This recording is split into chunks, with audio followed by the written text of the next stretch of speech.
Have you ever felt the weight of a single word? Not a complicated academic word, but a simple one. One that everyone else seems to say as easily as they breathe. The word is love. Have you ever said it back to someone, a parent, a partner, a hopeful friend, and felt the sound of it catch in your throat, feeling utterly alien? Like you're trying to describe a color you've never seen. You watch their face light up, and a quiet, distant part of you, an honest observer in the back of your mind, simply notes, that's a lie. We are born into a silent agreement, a story whispered into the foundation of our world. It's the story that love is the central, defining human experience. It's the ultimate destination, the prize at the end of the maze. It's woven into the fabric of everything, our songs, our movies, the fairy tales we're told as children, the expectations of our families. It's presented as the sun around which all other meaningful experiences orbit. And when you stand under that sun and feel no warmth, the immediate crushing conclusion is that something is wrong with you. You must be broken. It's like being invited to a grand feast where everyone is savoring a magnificent meal, describing its complex flavors, its delightful textures. You sit at the same table with the same plate in front of you, but for you, the food has no taste at all. It is just matter, just fuel. You can chew and swallow. You can mimic the expressions of pleasure you see on others' faces. You can nod and say, delicious, but you are experiencing something else entirely. You are experiencing absence. This creates a profound and invisible loneliness, a sense of being a foreigner in your own species. You learn the language, you follow the customs, but you know, deep down, that you are missing the one thing that truly connects everyone else. You feel like a ghost at the banquet, present, but not truly participating in the shared reality of feeling that gives life its supposed color and depth. The world, from this perspective, looks like a complex dance where you were never taught the steps. Everyone seems to move in perfect, intuitive harmony, guided by a rhythm you cannot hear.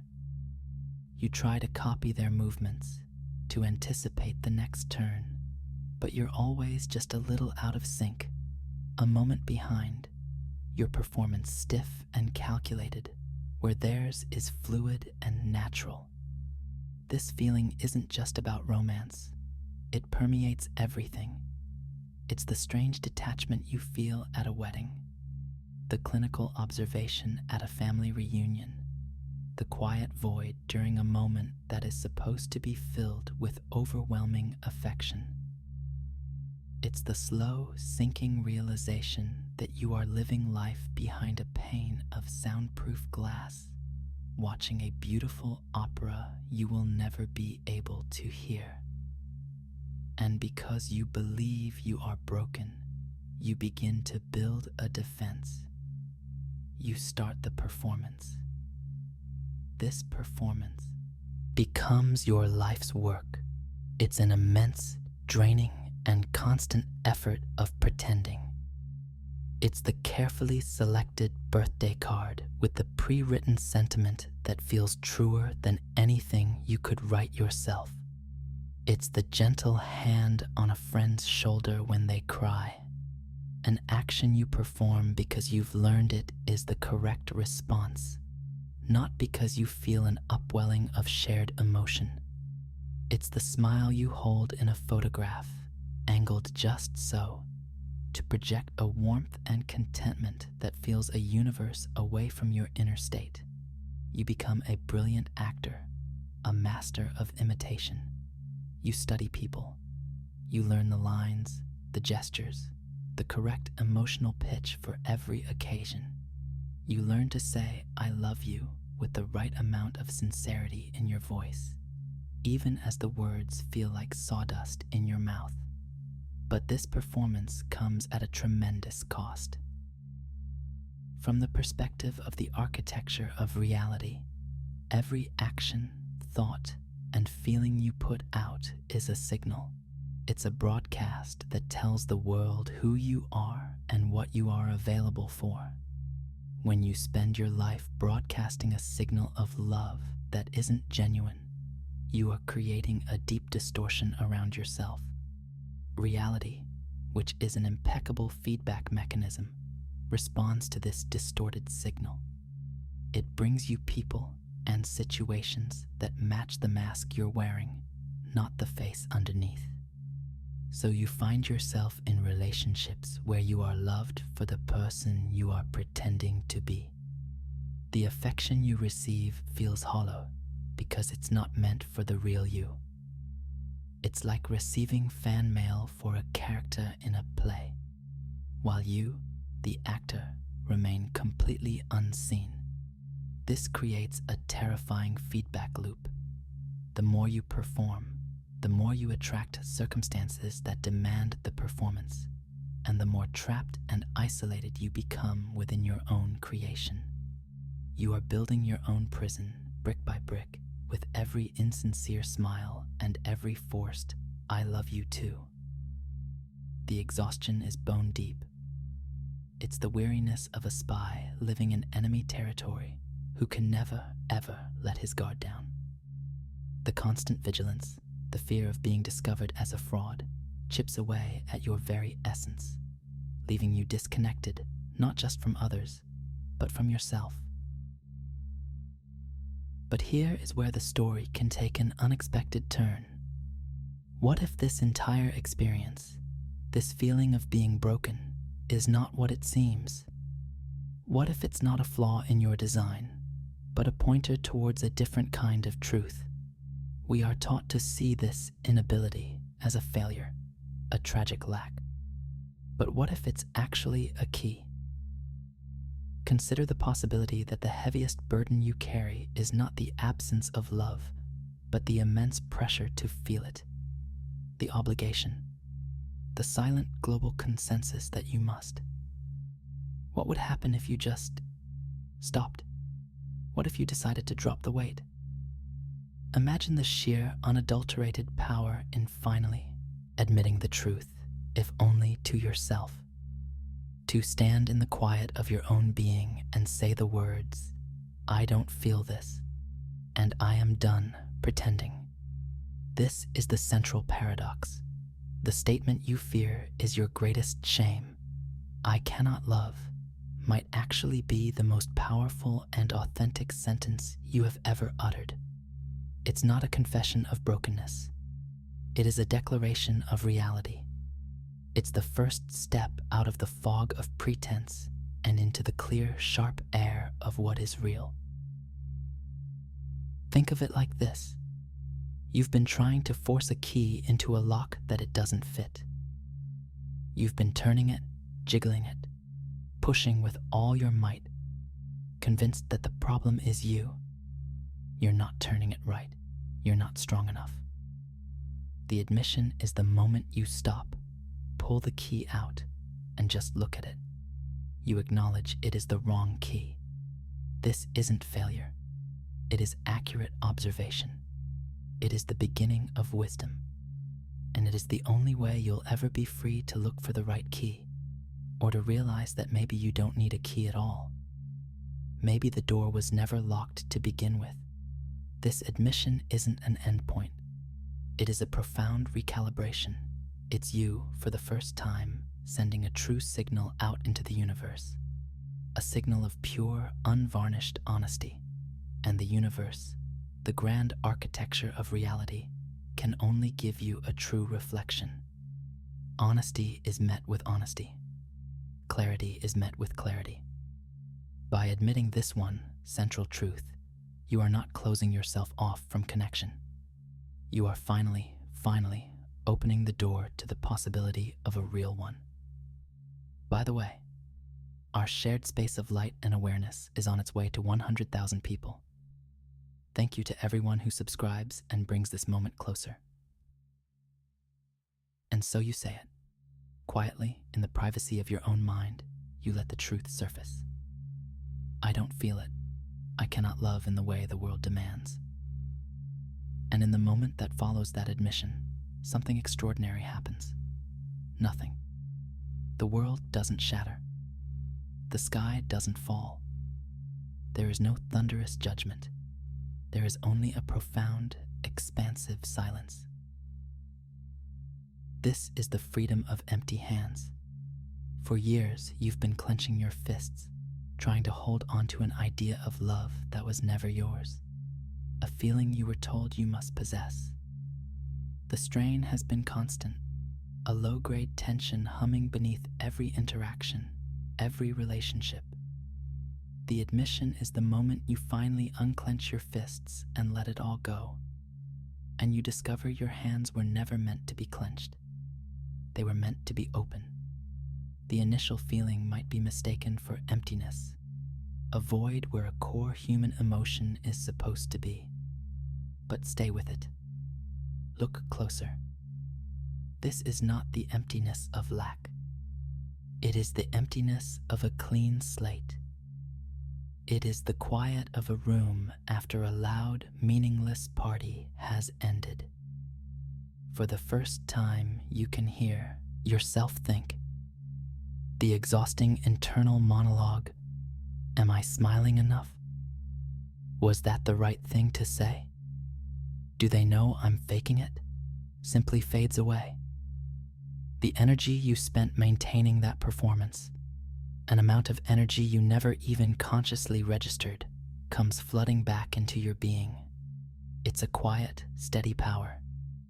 You begin to notice the simple reality of things, unfiltered by the need to project an emotion.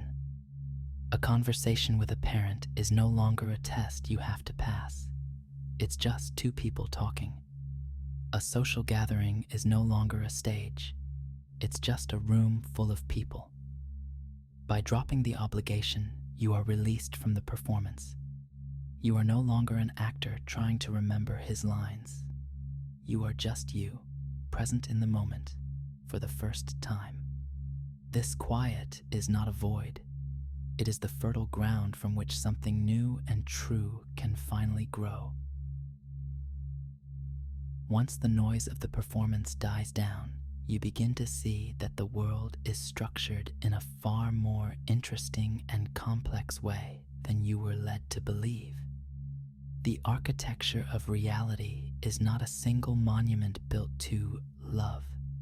It's a vast, intricate network of connections, a shimmering web with countless pathways. The story we are told is that the main, brightly lit superhighway of romantic and familial love is the only road worth traveling. All other paths are seen as lonely side streets or unfortunate detours. But this is a profound misunderstanding of how things work. Now, with your empty hands and quiet mind, you are free to explore these other paths. And you discover they are not lesser.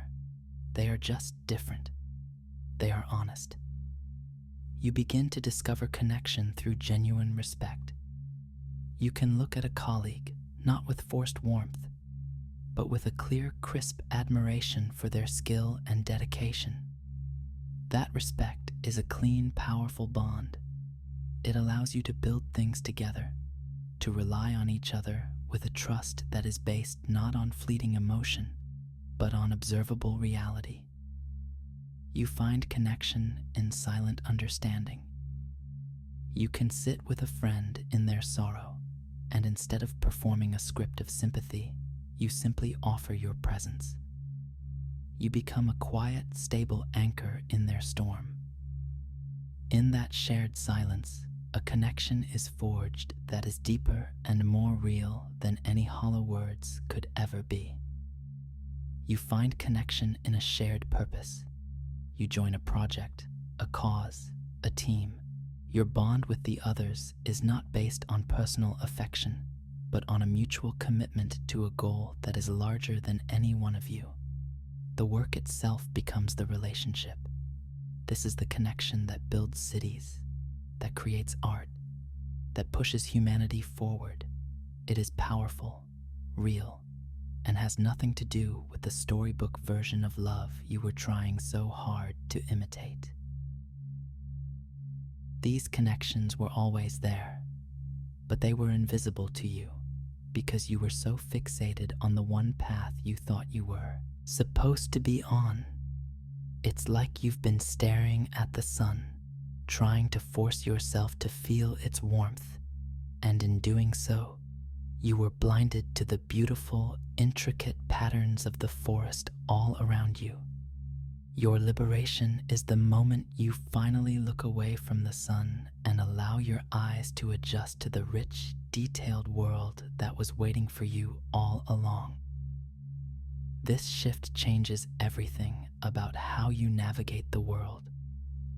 Your honesty becomes your compass. Before, you were navigating with a broken instrument, always trying to guess which way was north. Your life was a series of compensations and corrections for a reading you knew was false.